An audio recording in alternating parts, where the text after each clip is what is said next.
Do you ever call the customer or do you just do chat? I will occasionally call them. Sometimes it's almost better if you aren't in contact with them. The only thing I worry about with that is that they might end up taking my tip away because they, I don't know, think that I didn't do something right. But I always send the message no matter what. And I normally send multiple messages saying like, please respond, or like, let me know that you're seeing these changes if they're not responding to me, Sure, to yeah. kind of like cover myself.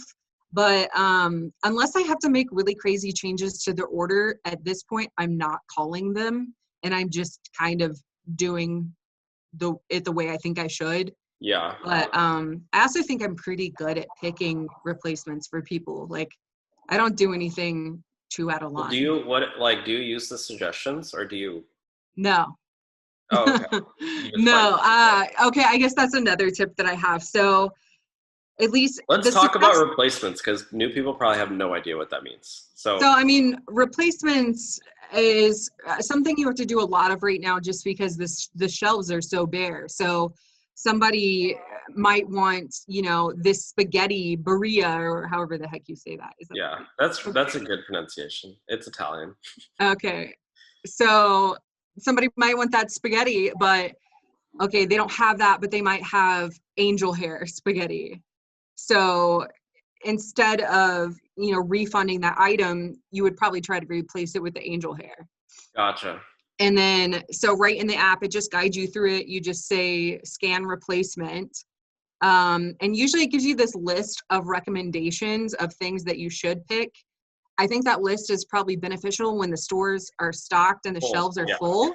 But if you're looking at that list, like, it almost always just holds you up and makes it takes longer to try to go through the list.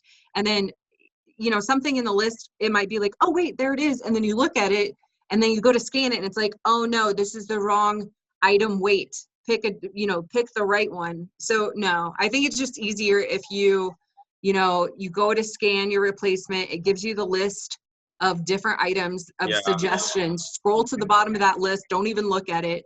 Hit scan replacement for the second time, and then just scan whatever you picked.